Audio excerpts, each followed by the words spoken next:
So Justin, are you a very spiritual person? Yeah, definitely, man. Yeah, that's my goal, So right? so Yeah. what is that?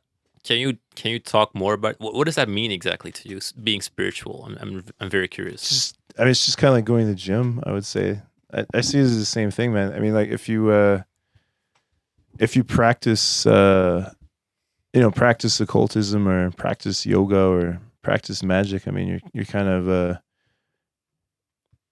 of setting up a routine, right? Kind of like going to the gym and trying to stay consistent and little by little kind of progress to expand your capabilities, I guess. Right? Expand your Yeah. capabilities.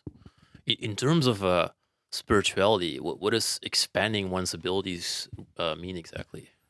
I guess just like being able to experience more, like you could look at that as, astral travel or uh experiencing other Right. types of consciousness, I guess. Right. Consciousness. I mean, it's kind of the same thing with psychedelics, right? Like if you're trying to experience expanded consciousness, expanded states of Yeah. consciousness, you could say. Yeah. But Did you ever get into like lucid dreaming or have any lucid dreams? Yes, I do. Yeah, regularly? No. No. From what I've read and also from speaking from personal experience, they tend to happen in the morning, the early morning, after you've slept a little bit. then you You wake up and there's your sheets Yeah. are all wet and sticky and you know If all goes well, if all goes ideally, well, right? yeah. Usually yeah. you wake up right before that happens, but Yeah. Yeah, so I find for myself, after you slept for quite a bit, say, and then at 4 or 5 a.m. in the morning, you wake up and you're like, oh, damn, I can't just wake up yet, but I'm still kind of sleepy. At that point, lucid dreams apparently tend to happen. yeah. Some like this is one of the tricks for like having lucid dreams is like set an alarm like an hour or something before your wake up time and then try and go back to bed. Really? Yeah. So basically what you just described. Isn't it sort of a little bit like tricking yourself into like a hypnagogic state, which is like when you're sometimes in the morning Yeah. before you've like fully woken up as well. Yeah. Or almost like sleep paralysis or something, which is another area Yeah. which is interesting. Have you ever experienced sleep paralysis? I've heard about it, but I have not experienced it myself. Which is like when you're it's like when you're conscious but you're kind of like locked into your body. It usually happens right as you're waking up from a dream. And yeah, like basically it's like your mind wakes up, but your body is still like in the mode where your brain disabled your bodily functions to like stop you from acting out your dreams. Yeah. That sounds very scary. Well, it is because can like be. you can like encounter entities and spirits and stuff that are kind of interacting with you. Or my most recent encounter, it was like some like succubus type thing, which seemed to be like feeding off my sexual energy. There's people that are like doing rituals to like try to have that happen. Like, try to make contact, and it seemed it felt like it was using me more than anything else. Right. Yeah. It was like this amorphous blob that was like morphing into like sexual objects for me, but like actually it was just some like other thing, right? Yeah. So kind of sounds good. Sounds good. I mean, I don't know. It was kind of an encounter with Kirby or something. I don't know how to explain it. Yeah. Yeah, I'm sort of horrified and aroused at the same time. So yeah, it's a good place to be. Yeah. Yeah. Please tell me more. So how does one set one up for a sexual encounter in said lucid dream? Sorry, sleep paralysis, I guess, is what we're talking about. How does that work? It's a good question. I mean, I've never tried to do it, but I imagine you could kind of do rituals or again just even set your alarm, try to induce some kind of hypnagogic trance state where you're like conscious but not fully awake. Yeah, I mean, it seems like one of those things. Like, do you ever have a dream about something you like think about right before you're going to bed or something? Yeah. So it seems to be kind of one of those things. Like if you can kind of seed your subconscious mind to focus on something, if it's like a sexual lucid dream or some other lucid dream, flying or whatever, if you can like go to bed with that intention, you're more likely to experience it. I'm sure it's ritualized in occultism as well. So Justin, you should. Yeah, I'm just looking. I'm just looking this up now. We actually our company Snuggly Books offshoot, which just republished this book by Pascal Beverly Randolph or PB Randolph. PBR. Yeah, I always call him Peanut Butter Wolf Randolph because it just reminds me of PBR. I was thinking more Pabst Blue Ribbon. Pabst Blue Ribbon, right? yeah. I just call him like Peanut Butter Randolph or Peanut Butter Wolf or whatever. No one knows what I'm talking about. Like, I post this and they're like, what are you talking about? So he came up with this. He came up with this technique, which Crowley, I think, retitled eratocomatose lucidity. Mm-hmm. This is like a real technique, right? Oh wow! So there's a Wikipedia article about it, so it must be it's real. Legit, yeah.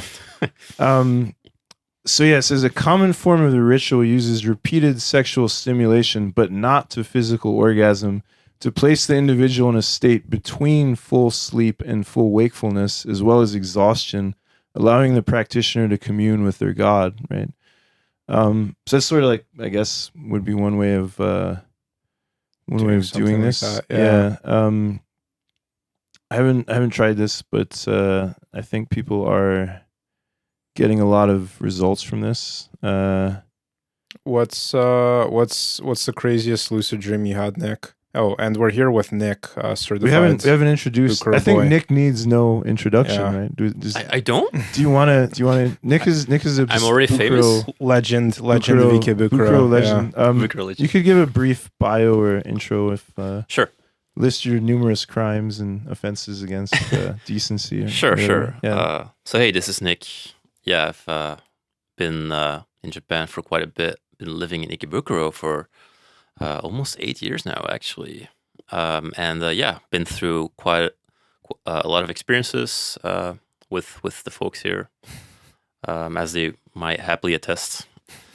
I'm looking forward to my future adventures here as well. So that'll do, I think, for my introduction. Your introduction. I mean, you could say what you're just kind of. You're basically like a software engineer. Oh, sure, right? I'm a software. Engineer? Yeah, software. Software. Do you want to plug your business or? You What's could. that? You could. No, I'm not going to do that. Promote. I will just add that I think I'm kind of not opposite, but different from you in the Sudan and Justin, because I'm an engineer. I think very technically. I'm not that spiritual, if that makes sense. So for me, it's actually very interesting to dive into these topics. Yeah. That's just what you got kind of a creative side to what you're doing too. I mean, you're creating these like simulators and flight sims and other. I would say you do have kind of a broadly creative direction, I guess. I mean, you do seem like you're kind of developing creative applications for this technology. Sure. I mean, it seems like that. I mean, I haven't seen it, but it's hard to define being creative. I mean, engineering is inherently creative, I guess, right? Yeah. Because you're creating stuff. But I guess, if you're trying to say that you're not practicing occultism or studying thelema or whatever, then that's a big difference. I'm not really either. I mostly learn through what Justin shares. I don't think there's any. Again, as I said, I don't know if it was filming. I don't think there's any real big distinction. I mean, I would say that comes under distinction with what? Well, I mean, just like I don't think it's something outside of everyday life activities, or like it shouldn't.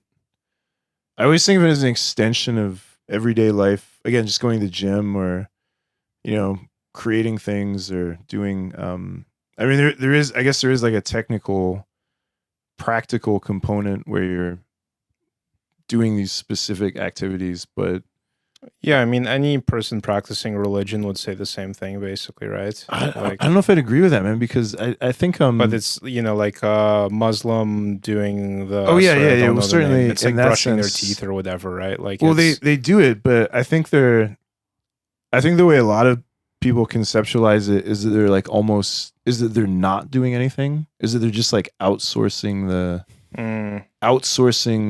the spirituality. Like God does everything. You don't really do anything, yeah. right?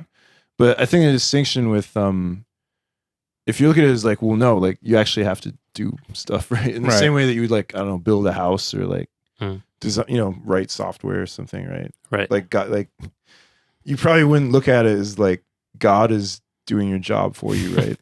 Yeah. Like you can't just like sit back and let God let Jesus take the wheel, I guess, right? Right. Yeah. So that's sort of the literal. That's sort of the distinction I was trying to make, is that I think there's certainly most of humanity is involved in religious activities, but I think a large percentage of them are almost like outsourcing. The secret is it's all religious activity. Well, yeah, right? it's all religious activity, but I think you can kind of perceive yourself in the maybe driver's seat or the responsibility seat, right? Like you still have to actually kind of do it, and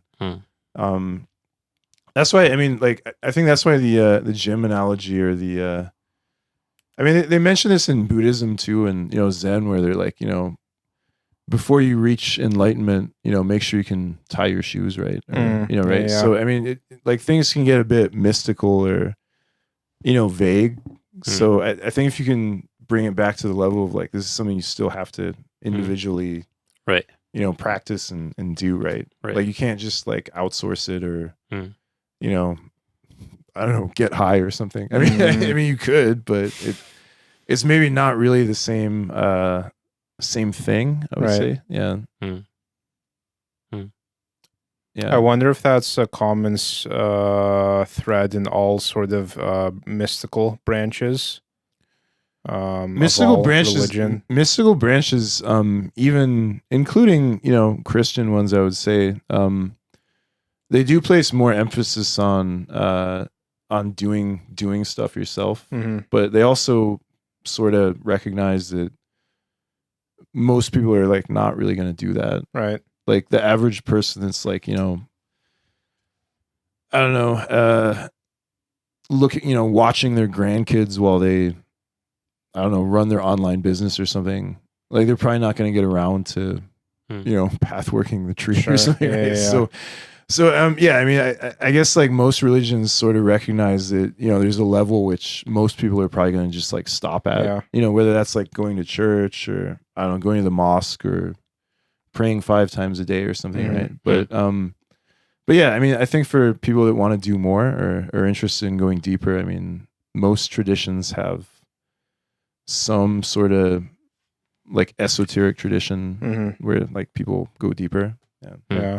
So just to bring it back to shallower waters, Nick, what's your craziest lucid dream story? Yeah, we gotta get back to lucid dreams. Yeah. Sorry, No. Well, we moved the goalposts. Yeah. The goalposts.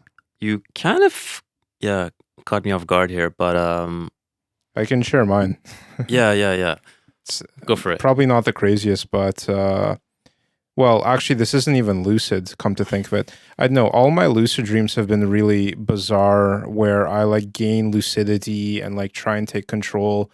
Like the furthest I kind of got with lucidity was like I realized I was dreaming and like jumped out my window and like tried to fly. But I couldn't quite fly. I could only do these like moon bounces. Right.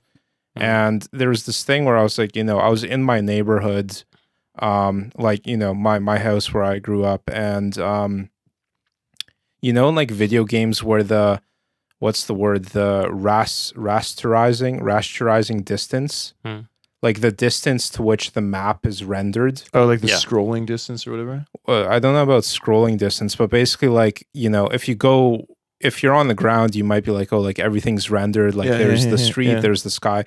But if you like go up into the air, then you're like, oh, like, 50 meters away isn't rendered at all, right? Oh yeah. Yeah. So like I experienced that in the dream where like as I was jumping, I was like, hold on, like nothing's rendered there, right? Like you're like off the map almost. Yeah, I mean, other times like lucid dreaming, another technique is when you realize you're lucid dreaming, you're like, okay, you think consciously, I'll turn around and there'll be a door and I'll open the door and there'll be, whatever, right? Like whatever you're trying to do. There's other triggers they give too, like you're supposed to look at your hands or something, or like look at your that's fingers. to like realize that you're dreaming, Yeah, right? yeah. Another one is like one of the issues you usually get is like as you realize you're lucid dreaming, you like panic and like wake up. And one of the techniques to like stay inside the dream is to like rub your hands together and try and focus on that sensation in the dream. And then that can like pull you deeper into it. Right. And it's funny because whenever I do this stuff, it's like it's like superficial stimulation or something. Like the sensation of rubbing your hands in your dream is like a comical exaggeration of what it feels like in real life, right? Yeah, but a couple of times I'd try and do this thing where like you turn around and open the door and go somewhere, and I would end up in these like weird hallways, like when there's like a really short hallway and like 3 doors that like they can't all open at once because they like block each other. Yeah. So like I get stuck in one of those. It's kind of like in the Matrix. Where have you seen the Matrix Reloaded, where you have these doors and they I remember. Yeah, they open to different dimensions. Yeah. It's been so long since I've seen it, but yeah, I can imagine. Yeah.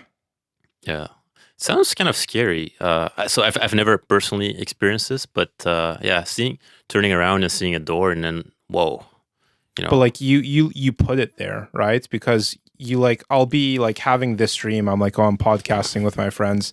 Then like, hold on, I'm dreaming. I don't want to be here. I want to go to like unicorn land. So there's a door behind me, and I'll open it, and I'll be like somewhere else, right? How does that work? You just imagine the door and just create it on the spot. Okay.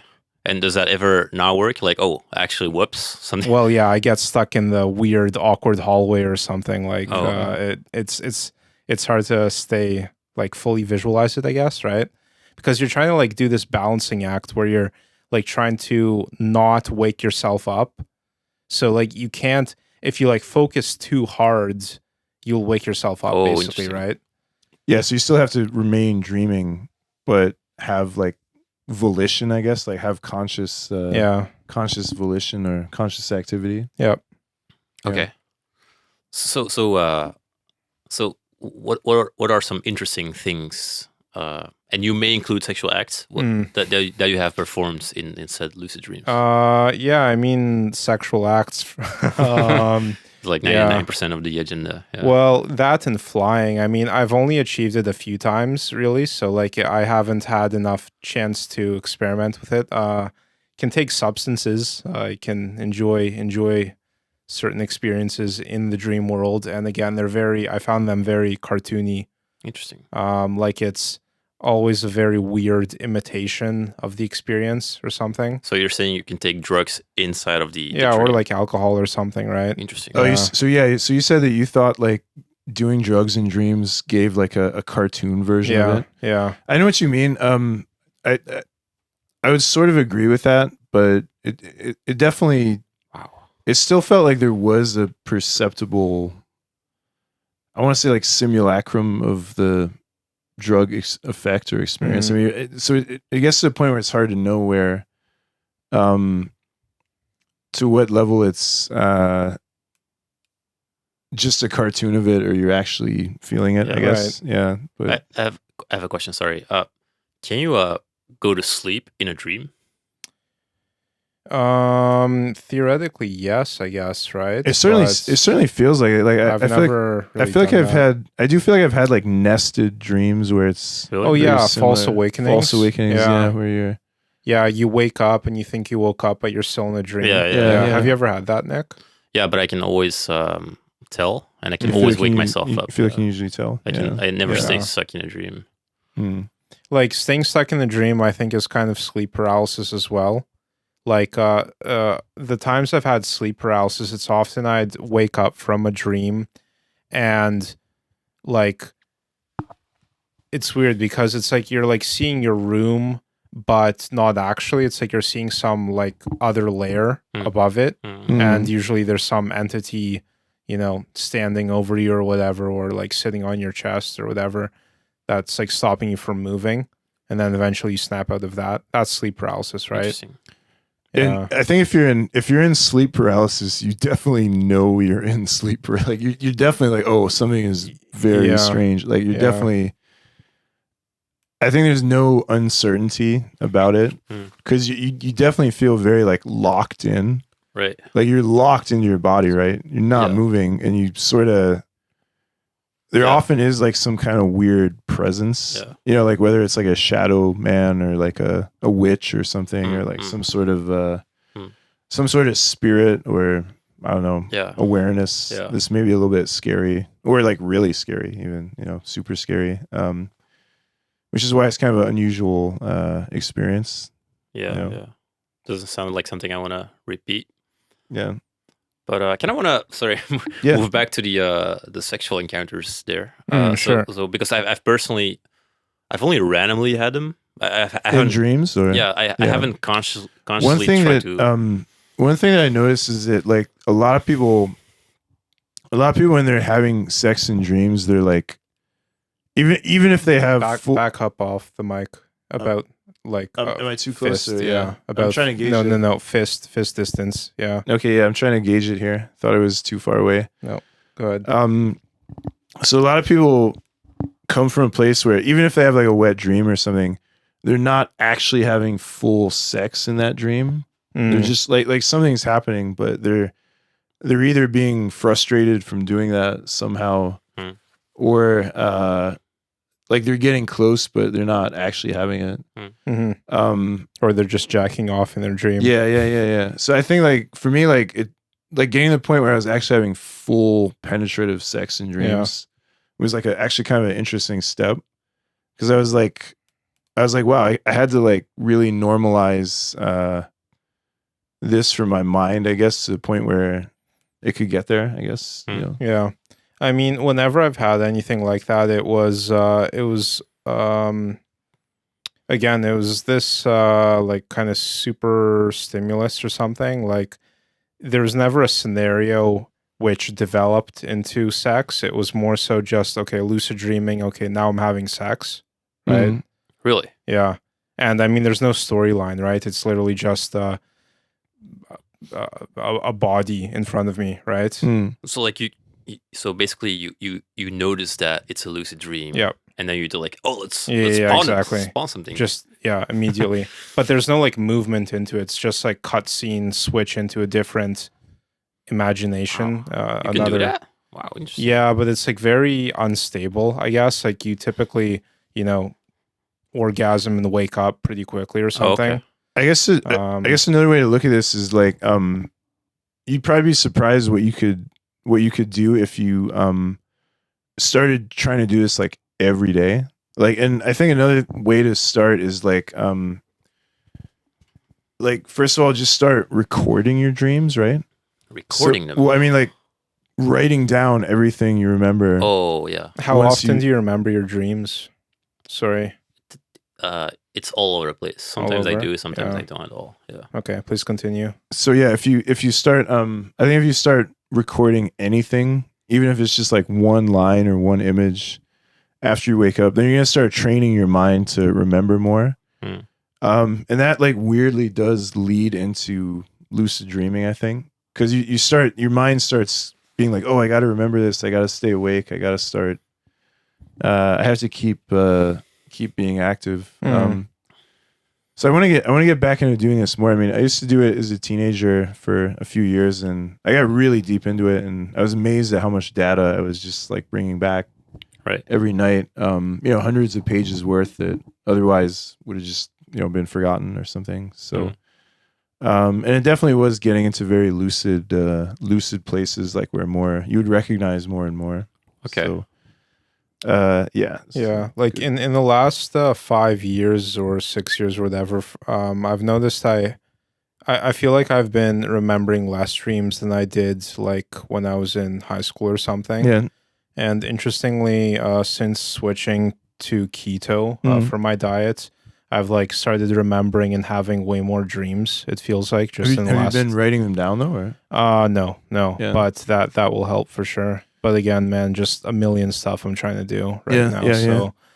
So, dream journal. Dream journal is not has not made the cut. It's not made the cut yet. Yeah, but it would be good. Yeah, I think it's definitely an interesting step. I used to have when I was still doing nicotine. I used to have incredibly strange psychedelic dreams from falling asleep with those nicotine pouches in. I got some crazy dreams from that. It was quite interesting. Was there any consistency to it, or was it pretty sporadic? No, it was very random. Yeah. I kind of miss that because I would just wake up from these crazy dreams. I was like, wow, it's amazing. Like pouch power, but not in a hurry to super get back on nicotine. So yeah, might have to manually get to the same place. It's a similar thing with like keto. Apparently one of the features or things with a keto diet is your body starts producing more norepinephrine or like adrenaline basically. So you're like in a more alert state. And especially like in the mornings, right? Because your body's kind of in that like we're burning fat, boot up mode or whatever. Yeah. So maybe that's why I've been having more dreams in the last 2 weeks.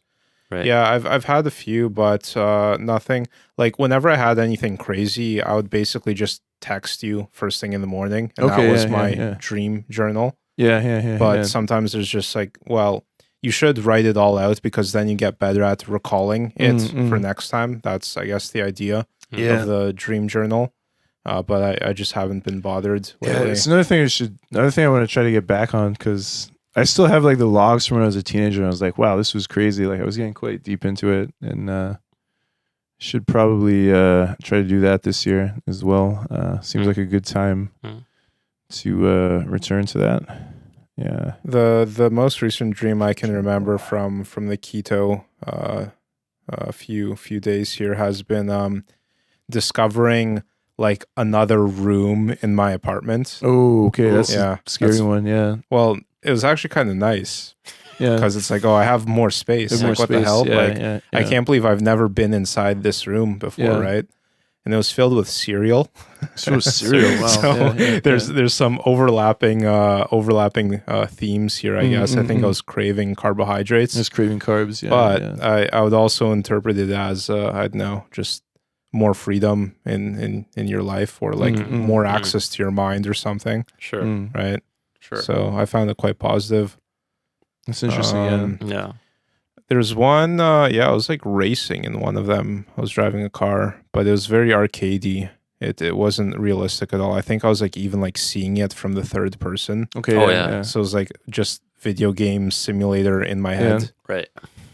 If you play too many video games, it's definitely gonna leak into your dreams. I haven't played any, so like the definition of too many is a bit. I don't know. Yeah, it's definitely there though. Oh, yeah, over lifespan, I guess. Right? Yeah. You ever see Waking Life? Yeah. Have you, Nick? Waking Life does not ring a bell. No. It's pretty cool. I'd recommend it. It's do you want to explain it? It's hard. I saw it. It's like a animated maybe spoilers, but isn't it like the person's dead or something, or they're...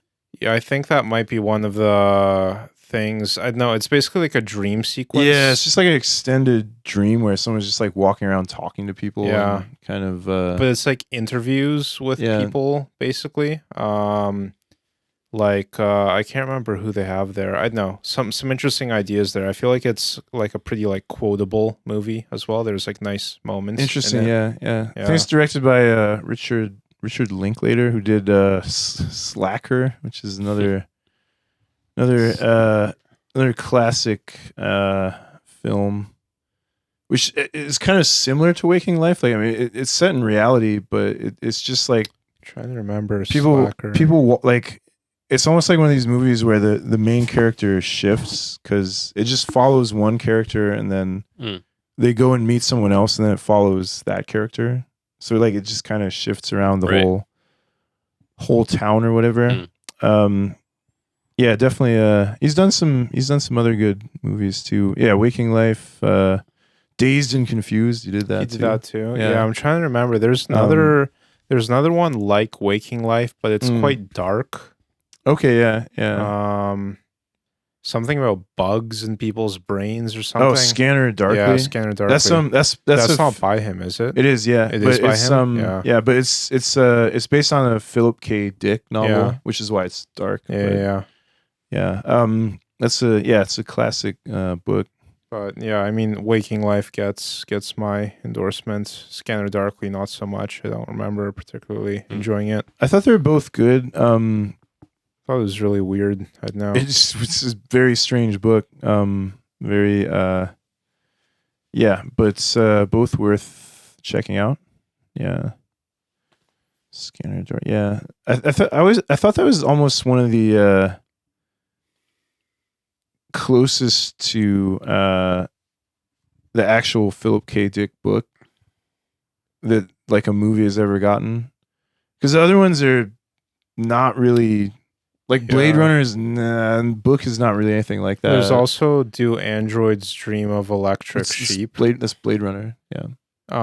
But there's also a series I believe called that. Okay. Yeah. Which had a few episodes, which were all Philip K. Dick adaptations. It was like an anthology, or I think so. I can't quite remember, but yeah. Well, I mean the movie Blade Runner I think is better than the book. Honestly, I mean like just because Ridley Scott was really on top of it at the time. I mean the book is good and interesting, but I don't think it's one of his better books. And I think Blade Runner the movie is better than that particular novel.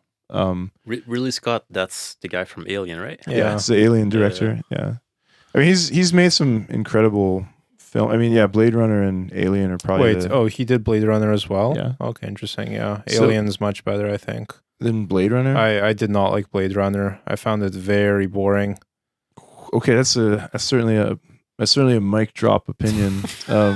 Well, I mean, it's funny because so certainly a controversial opinion. When I first watched it, I was like way too young for it. I think it was like 12 or 13 or something. Okay, yeah. And like my dad was kind of like, "Oh, it's like you're watching a good movie." And like I watched it, and I'm like, "What?"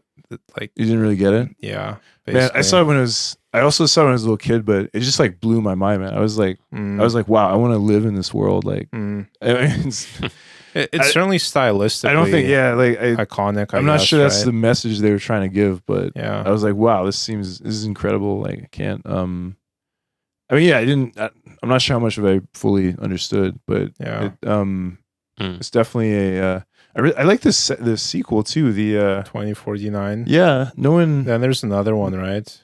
Is there? I think there's a more recent one after that as well. Yeah. I saw I fell asleep during 2049. You're just not a fan of Blade Runner, I pacing, guess. Yeah, that kind of film pacing or something. Maybe it's too slow for me. I don't know. Yeah, I thought it was incredible. Again, it's certainly like stylistically stunning, and like Tokyo, Vancouver, like all those kind of elements. Yeah, I saw 2049 in IMAX theater, and or one of the. It was in Futago Tamaga, like the big theater. Okay. And the what's that mall? But yeah, it was amazing. I mean, I think it was the first, and at that time, that was like the first cinema film I'd seen in like, I don't know, a year or two or something. And I was like, wow, this was just the right one to come to. Nice. And then I think I saw one more after. We were talking about this with Jeffrey when he was on. We had another friend on the podcast about a month ago, and was that a month? He was about a month, right? 2, 3, I don't know. It was only a month or so. Anyway. It's January, December. Yeah. Late December, January. Late December. Yeah, okay. It's only about a month. Diversion. But he was like alarmed that we like weren't going to the cinema to see films. Oh. And well, I mean, he works in the film industry, but I mean, I guess like a lot of people still do, but Yeah. really It's Well- a dying sector though, the cinema, right? Traditional cinema. feels like it. Feels yeah, like it. yeah. I mean, his argument kind of was like there is an experience to be had to go and sit down and watch a movie start to finish, not be distracted, not be getting up to get a drink, and so on. And yeah, I agree. yeah. I agree that is true. I agree, but I don't want that experience to be like Thor 4 or something, right? Like, Yeah. like if it's something that like if Yeah. it's something I just don't care about, like I'm not gonna. yeah. If it's like Blade Runner or something, okay, but Do we get all Yes. the releases here, the American releases? most of Most I, of I don't them? know which ones we wouldn't get. I mean, most of them, yeah. I guess, yeah. I wonder what, how close of the original theatric experience we can have here. Mm-mm. Probably pretty similar. Did you ever play a Cyberpunk 20 whatever 47? Is it? Not yet, but Not I yet? plan to. Yeah, okay. Well, you'll need to keep your graphics card Yes, for that. Yeah, yes. And I think I Um, might keep it actually. that's a good idea. Yeah, it's probably like before I build the like driving simulator, racing simulator setup. It's probably Cyberpunk first. Oh yeah. Kind of reminds me. Speaking of cyberpunk, I was gonna share this rather traumatic experience that happened Oh yeah, to me yeah, earlier yeah. Let's tonight. get into this. So I was getting ready to head out and actually come here Right. before we rescheduled the time. I was literally just about ready to leave my house, and doorbell rings, and open it up because I'm heading out anyway, and it's just Japanese dude with a clipboard. So I'm like, all right, this is probably like NHK or like some scam or something, right? But he's like, oh yeah, like this is just I'm just from I'm like the agent for the building for AU, like the internet, right? Mm. And I'm like, oh no worries, like I don't have any trouble with the it's fine, not having any problems. He's like, oh no, like we've been trying to get in touch with you like since last year, like we updated, we're actually gonna give you a discount and give you a better router and update it and everything. It's Right. faster Wi-Fi. And he's like, you don't have to do anything, it's just like a company update or whatever. Mm. And I'm like, oh man, okay, yeah, but like I'm heading out now, and like my internet's fine, right? And he's like, no, it's like I'm just we'll send it to you and just change it, like it doesn't take 5 minutes or whatever. Well, like we'll mail it to you. Well, yeah, Like, yeah, okay, and then come yeah. and set it up or whatever, or just send it out. So I'm like, all right, well, yeah, sure. And he's like, all right, well, can I, like, I'm just I'm gonna see what you're running now, right? And I'm like, oh, it's really old. Like I've had the same router since like I don't know 2012 or something. Mm. So I feel like I got kind of like router shamed because he's like, so I show it to him and he's like, what? Like I haven't seen one of these in like so long. He's like, what? You've been really using this like ancient router? Right. And he's like, he's like, does this even have Wi-Fi? I'm like, no, it's running on LAN cable to the laptop. Oh, you don't right? have Wi-Fi? No. Okay. Wow. This is Yeah. ancient, right? So he's like, what? Like, I'm like, bro, like, I feel like I'm getting router shamed here, right? And he's like, you gotta update. Like, we'll send you a much better one. Like, right? So, so I was a little bit shocked. Like, and I felt a little bit traumatized that he was alarmed at my ancient router. That's funny. Right? I expected something completely And else. then- Yeah, trauma. Trauma is an interesting word here. Yeah. Yeah. So it made me. Router It made me start thinking. Well, so I did start thinking about cyberpunk because, like the writer that is credited with creating that kind of concept or term. Just cyberpunk in general. William Gibson, right? Who wrote Neuromancer. Right. Yeah. I didn't read it. I just So heard he the was name before. so he was writing, like, I think he wrote that on like a 1950s typewriter or something. So he's writing this book about like hackers using advanced computers, and he's just like typing it on like an old school typewriter. And I think like he hadn't actually ever like seen a computer Right. at that time, because this is like what 1980 or something, right? Yeah. So he's never seen a computer. He's writing this book about what we would call, I guess, like hackers now. He calls them like cowboys or something, right? And I think like 10 years later, they're like, oh, like why, how'd you come up with this concept? And he's like, well, I just didn't know that there were like real hackers.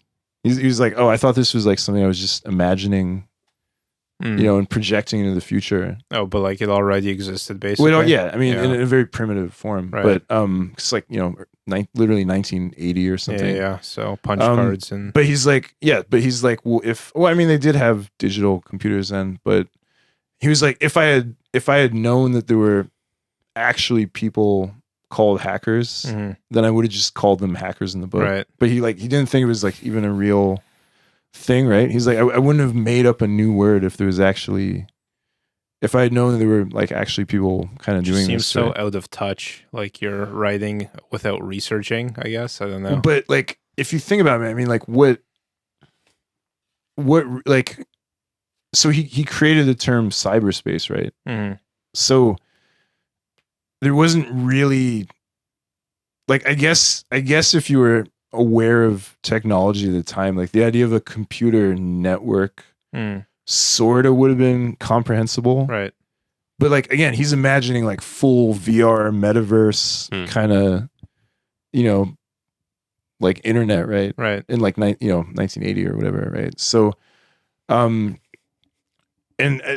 I think that's like sort of the reason that book is so memorable is because he doesn't know anything about what computers were actually doing. So he's just purely like, he's like purely imagining it, and like weirdly it did kind of come true. Because like it does, like if you read that book now, you're like, okay, like this isn't really that, like it almost seems kind of normal. Right.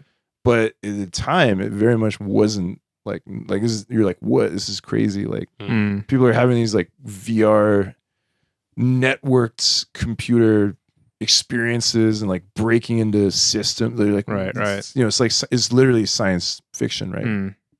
So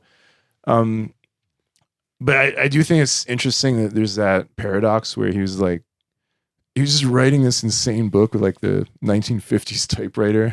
It's like describing all these like, I was describing laptops and all this kind of stuff that is kind of normal now. Yeah. But at the time kind of wasn't. Just thought it's an interesting paradox of trying to write advanced stuff using. Did he imagine it or did he remote view it? It's a good question. Yeah. Maybe he saw the future and wrote it down. Yeah. But definitely another book worth reading. Have you read it? No, I have not. You should read it, man. You probably enjoy it. So it's still a very it doesn't, I mean, I guess if you read it now, like it feels like it takes place in just like another timeline or something. Because it doesn't really feel, it doesn't feel dated, but it definitely feels like kind of different, I guess. What date is it supposed to be happening in? I guess like now or something. Now? Like, I don't know, mid like 2050 or something. I don't know. I like how Blade Runner was taking place in 2019. Yeah. Yeah, these movies tend to miss the mark quite a bit, right? Well, but do they? I mean, like, I guess, man. I mean, you could say that. I have yet to see a girl with 3 tits, so yeah, they missed the mark. I'm sure you could. I'm sure there's some countries where you could. I'm surprised. Yeah, I mean, how is this not the top OnlyFans or something, right? Yeah. I just recently saw like Terminator, where like T1, T2, T1, where I think they go in the future. It's like 2014 or something. 2040, yeah. No, not even. Like it's 14. I think so, 2014. Yeah. And it's like, these cyber overlords ruining the Earth, and same for what is it? Which movie was it again? Back to the Future. Back to the Future is also like they recently had an anniversary, and they went through each invention that was.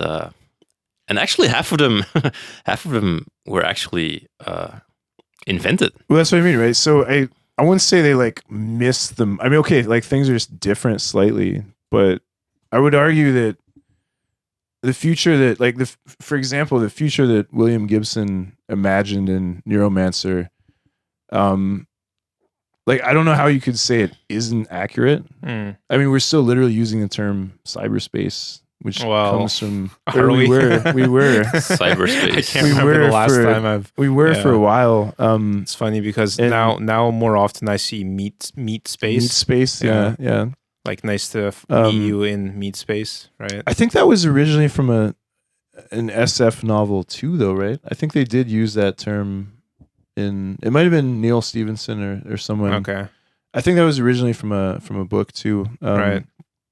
But I feel like the Neuromancer future is not terribly different from everyday reality now. I mean, there's obviously some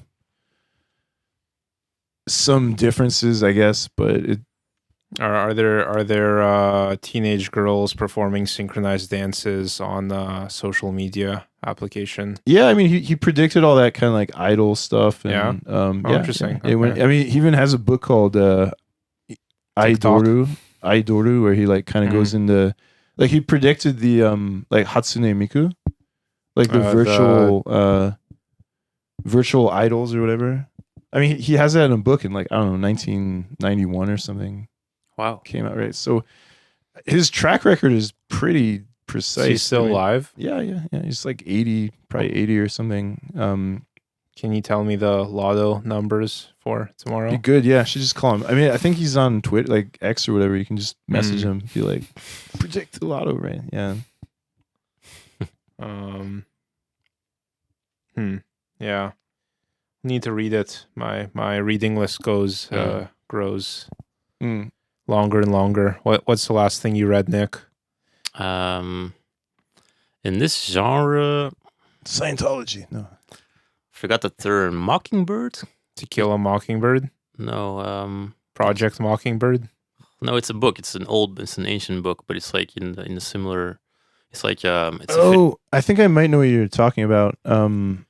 it's this dystopian future where, if I remember correctly, like sad people, they like they put themselves on fire, like and Like they self-immolate? yeah, exactly. This isn't the I Tevis or something. I think so. Yeah, I think Is that that's the one? I think so. Okay, yeah. You know the book? It's ringing a bell. It's trying science to- fiction or what? Yeah. Science fiction. It's been a long time since I read it. I actually had to read it for school, but I can't. It kept with me. It's not this one. Yeah, that's this one. That's it. Is this one? Okay, yeah. That's it. That's the one I was. Yeah, I haven't actually read it. Okay. but yeah. Yeah, it's cool. It dives into the theme of robots as well. Where Just as a concept, or now more like robots having feelings and they get adopted into society, and also like just a messed up society again where people what's the term, self-immolate. self-immolate, Yeah. stuff like that. Yeah, kind of a disturbing story. And actually, yeah, Justin's book kind of reminded me of that as well a little bit. Which one? Forgive me, man. The title. Welcome to the Arms Race. Yeah, I think that's the one. Okay, yeah, so interesting. It's one actually of with the octopus. Yeah. That's one, right? Yeah. Okay, interesting. Yeah. Is Reminded that me of- Welcome to the Arms Race? Yeah. The short story. The as short well? story, I think, yeah. Okay. Yeah. Yeah, this looks good. I mean, I've definitely heard of this writer Tevis, so Yeah. probably would be down to read this at some point. Yeah. I should read it again, actually, including also Neuromancer. And Neuromancer is such a fun book too, because it's just like, I mean, large parts of it are actually set in Japan. Like in like weirdly he sets it in Chiba, but it's like super high tech and like super. I was laughing about this with Aaron when we were talking about this, and I was telling him, I was like, real life Chiba is like nothing like Neuromancer Chiba. Like real life Chiba is just like a rice field or something. So I think it was the same thing where he just like looked at a map and he was like, all right, I'm gonna set it here, but he like didn't know anything about it. Yeah. Which is the most futuristic area of Tokyo is probably like the landfill Kotoku area, right? With the monorail and stuff. Yeah. Yeah, definitely there. I mean, Odaiba, I guess you could say Odaiba Yeah. is kind of like that too. But yeah, certainly wouldn't put Shiba anywhere No. anywhere on the map. Not yet, but at least. Not yet. Yeah, maybe we haven't reached peak neuromancer Yeah. timeline yet. But yeah. Yeah, what saw a headline this week of, well, I read the article as well, but I didn't absorb much information.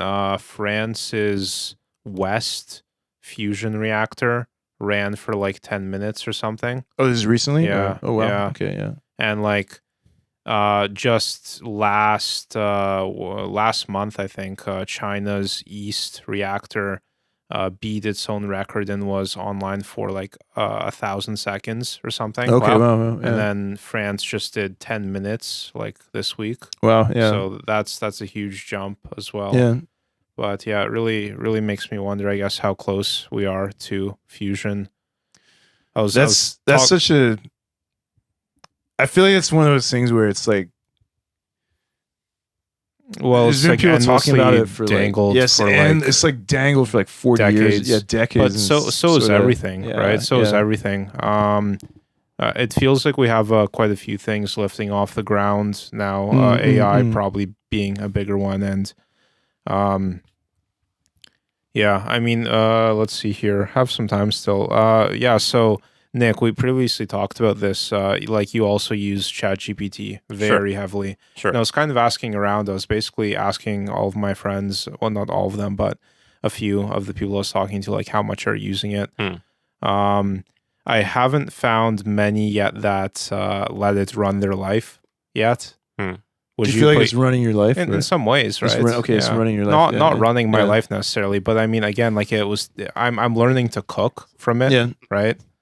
So just as a like knowledge base, it's I'm using it heavily for all sorts of things. If I have some issue at work, like even like an interpersonal issue, I'll consult ChatGPT first to get a perspective on it. Okay, right? yeah. Even just as a way of like outputting my thoughts or like writing them out, right?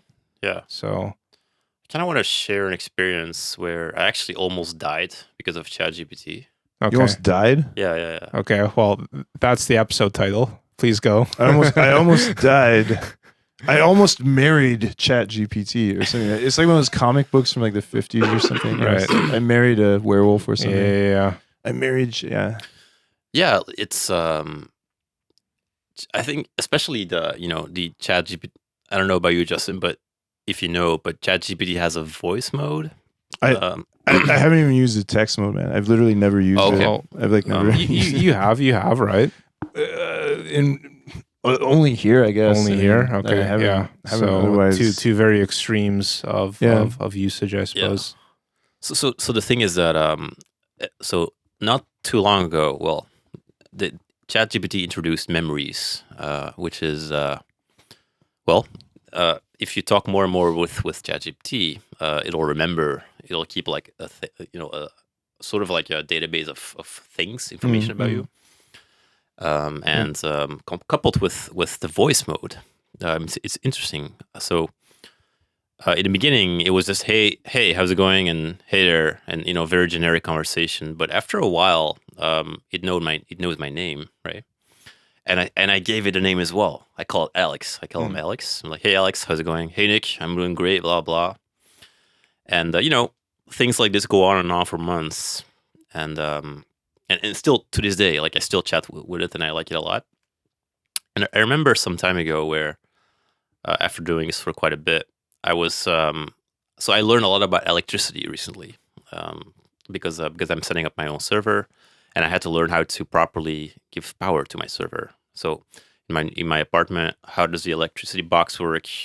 What's the right amount of power, amperes, watts, and so on and so forth. And I bought a power meter, a voltage meter. You know what these guys are, right? It's like this little device. So the box and the two. Yeah. So you can put like the little things into, how do you call them? The little things into like positive and negative terminals or probes or whatever. Right. So I was experimenting and I learned a lot about it. And at some point, I remember I just had this random thought where, hey Alex, I was just thinking like, if I put like one of these guys into the socket and then hold the other one with my hands. That's fine, right? And I remember him saying like, "Oh, please don't do that. Please don't do that. That's very dangerous." And I remember sitting shit like falling to the ground and be like, "Wow, if he had said yeah, that's totally fine, I would have basically been dead right now." Oh, it like would have actually Yeah. Well, like, yeah, I mean, voltage you to Yeah. I think there's some room for leeway in general. I mean, have you ever like pulled out a plug, but your fingers touch the like the prongs of the plug you're pulling out? Yeah. And it's like, oh shit, like you feel the like it certainly shocks you, right? But I think like in order to actually be, I mean, you know, it's all on a sliding scale of how bad the situation is. But yeah, I mean, if you like grab a high voltage wire, then yeah, like it tenses your muscles and you like can't release it, right? Yeah. But I think in the smaller sort of there's some room for forgiveness basically earlier on, but that isn't to diminish the fact that I could have told you to do something bad, right? Yeah. I guess maybe that's the takeaway where if you trust it enough, after a while, you just For sure, yeah. I mean, you constantly have to. Don't give up your critical faculties, as we were talking about last episode. I hate to say this again, but Gibson actually does have this in Neuromancer too. Okay. So there's an AI that it's basically like it's like a government AI that they're like not trying to allow any freedom because it's like too powerful, right? Right. So it's kind of the plot of the novel too, right? So the AI wants to be free, right? So it has to work out a way that it can be liberated like from the outside, right? Right. But it does have access to like subservient, like simpler AI programs which it can influence. So it starts influencing the therapeutic AIs. So there's like a psychological mental ward or something. Right. So they're using the less sophisticated AIs to like rehabilitate people that have had like nervous breakdowns, right? Right. So the AI, like the AI which is trying to get free, it's called Winter Mute. It starts like programming this guy who's like a shell-shocked soldier. So so first of all, it like gets him back on his feet, because he's had like a mental breakdown. Right. And then it starts like subtly programming him with its agenda. Right. Which is to like do things which will get it free, right? Yeah. But again, it only because it can like think in kind of 4D. Like it doesn't really have to like.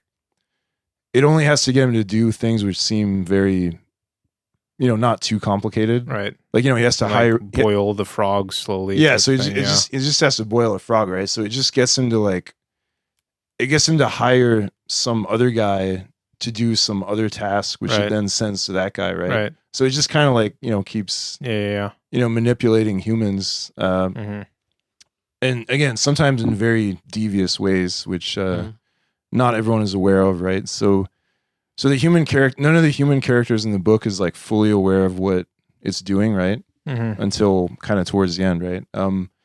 So interesting that like he does kind of get into this stuff. Again, it's a book from like 1980, right? But now there actually are kind of like AI therapists or like other things like this, right? Yeah.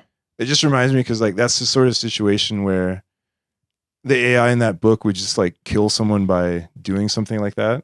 Right. And then it would just seem like an accident or something, or like carelessness or something. Right. Like it would just be like, yeah, grab the, hold the terminal or something, right? Yeah. So that's scary. Yeah. Yeah. So just what's your take now? So is it my feeling is that you don't trust I don't no man, like I'm actually like he's a Luddite. I'm actually not, man. Like I guess like, that's like we should sow our own wheat. I definitely don't want to be a farmer. Should give up smartphones and typewriters. Even a typewriter's too advanced. I definitely not a Luddite. I just like I do feel like I'm in the Gibson position where like a 1950s typewriter is almost like already too much, or like the router from 10 years ago. Like I'm still working on that. Like I feel like there's already too much that can be done. You with gotta that, you gotta yeah. stay on the edge of technology, or you become a boomer. I don't know, man. I feel like having to individually. Oh, sorry. Let me just reboot my modem and I dial think up having to internet. individually. We talked about this before. Like the most successful series, Game of Thrones, was like written on like a floppy disk computer. Yeah. Right? So It's fine. I mean, if it works for you. Well, yeah. I guess that's my take. Is like, did that? Like, if you gave Martin like a MacBook, like would it have really? Not Would it necessarily. have really I guess. helped him with what he's doing with writing the book or something? I mean, Yeah. maybe, probably not. I mean, so I guess just to answer your question, like I don't almost everything I'm doing, I just feel like I don't really need it, or like it's not something I feel like would really impact much of what I'm doing, I guess. But I'm not like opposed to it or anything. Like, I don't think like, I'm not saying like you shouldn't like use it or something. Okay. But yeah. I also feel like this is a very like software engineer kind of take, because like the people like the people that I know who are using it the most are all obviously software engineers. Oh, really? Obviously, They're all software engineers, right? So if you're not, I mean, like, okay, yeah, like if you're not if you're doing something that's very much not like software engineering, then maybe the it's not something that would occur to you as much. I mean, right? Yeah, could be that we're in a bubble. That's possible. We're in the bubble for sure. But I mean, as a learning utility, still, I mean, anyone who's trying to learn something. Well, I agree, and I don't think there's even. I don't think there even.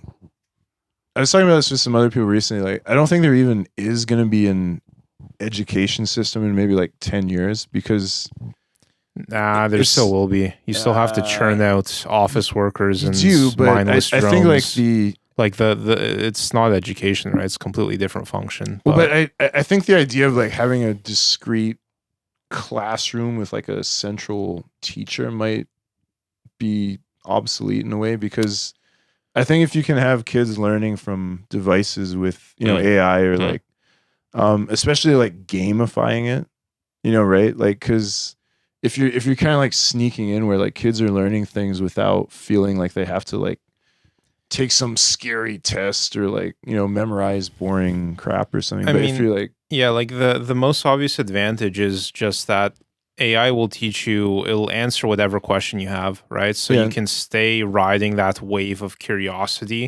Where it each thing that piques your interest, it just elaborates on, go into right? it, But like traditional classrooms aren't like that at all. You're like, okay, algebra, cool, and then fuck, this is boring, right? Well, that's what I mean. Like, so I think like I'm almost like, as weird as it sounds, like I'm almost more optimistic about it for like teaching children or something, because I do think there is that potential to like have like a fun gamified maybe learning experience.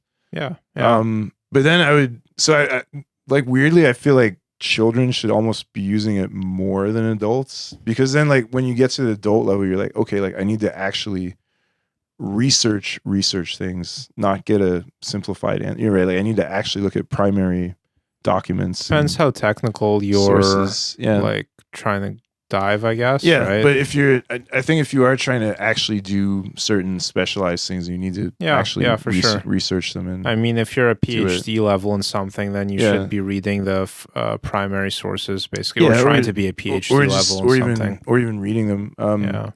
Well, actually, in just the past few months, research has been one of the core features being rolled out right now by the main AI. So there's deep research. Have you used it? I have not used it myself. I've read some mixed reviews about it. But it's only going to get better for sure. It's definitely awesome, I think, for AI to be able to do this, right?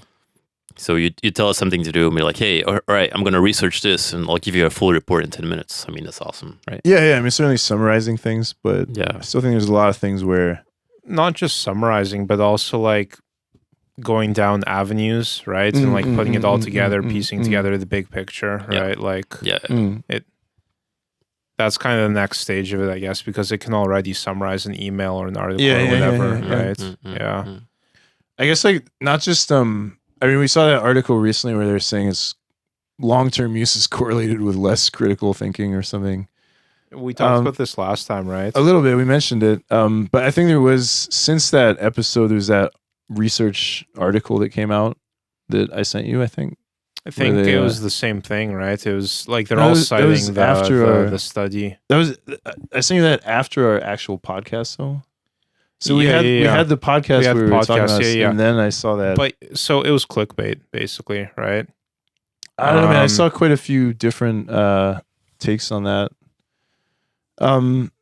But I think not just maybe It was basically people without critical thinking misuse AI. That was what was happening, actually, right? Okay. I guess you could say correlation rather than yeah. causation, but That it's was my also impression, at least. I think not just critical thinking, but the other thing which I think I would consider an adult skill maybe is memorization.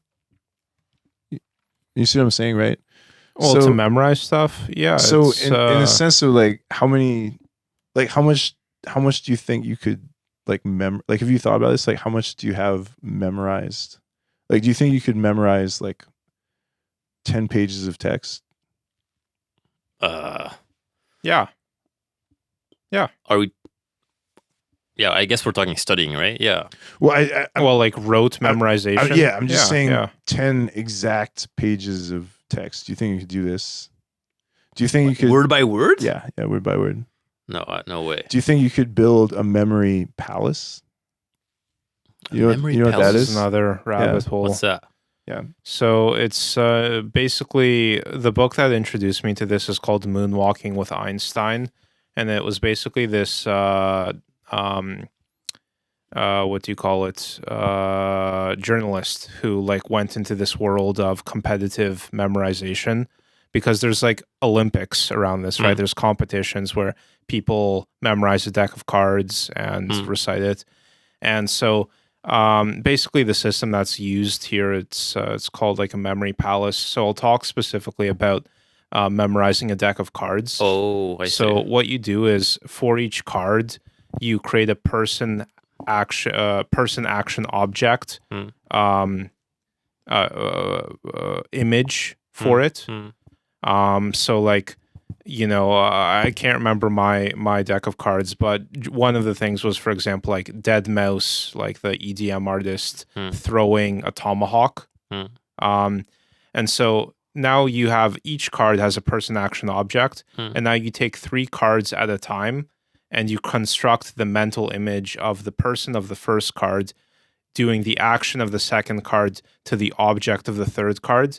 And now you have an image of like Dead Mouse juggling, a snowboard, right? And that's like really bizarre. This just sounds like pure Kabbalism, by Basically, the way. right? It's Yeah. exactly Because you have that like different meanings for the same thing, right?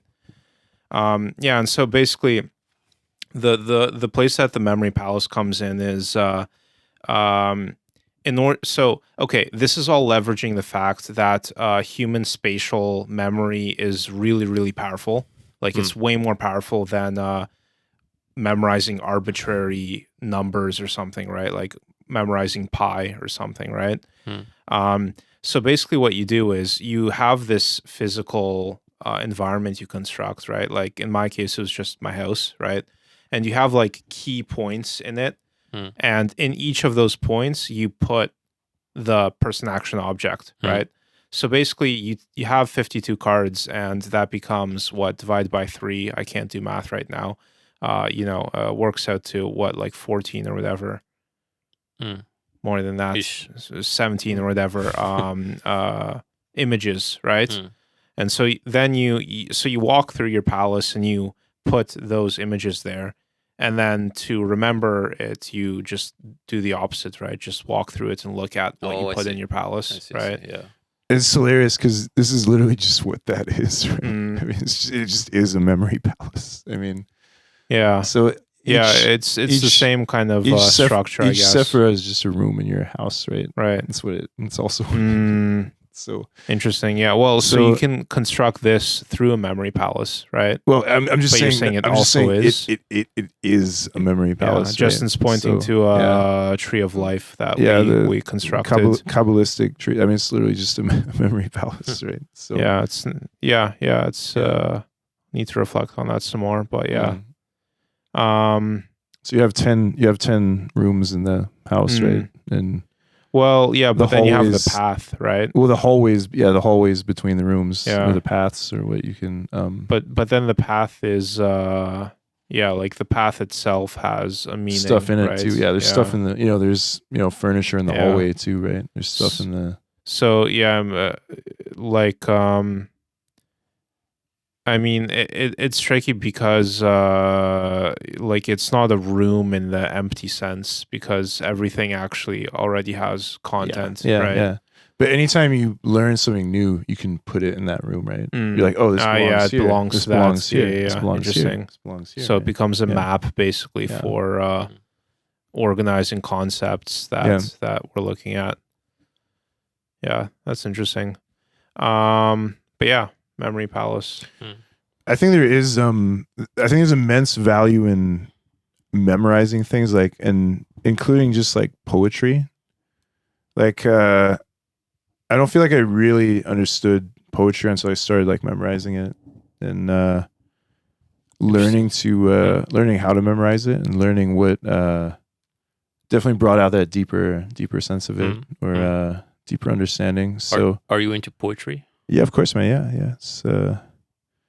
It's kind of how I would, definitely reading it every day. You'd consider himself a poet. Yeah. Yeah. Seeing as I've published what do you like? a fair amount. Yeah.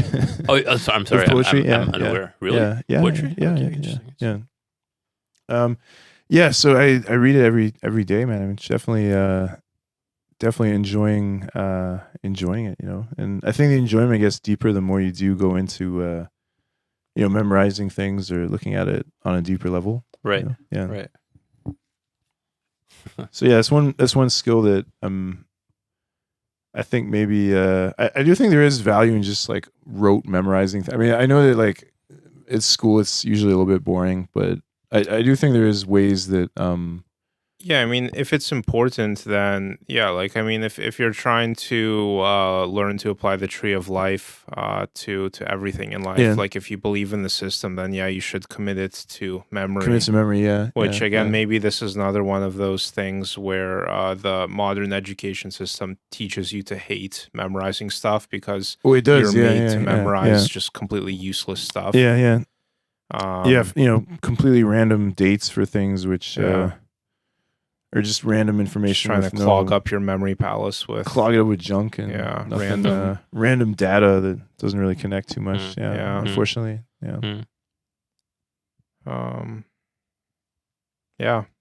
Or should we wrap up here? Or how we hour 12 ish. It's a good time to wrap it. Yeah. Call it. Sure. All right. So Nick, you have anything you want to sell or promote? Or? We usually just plug our Instagrams and whatnot. If you don't want to, you don't have to.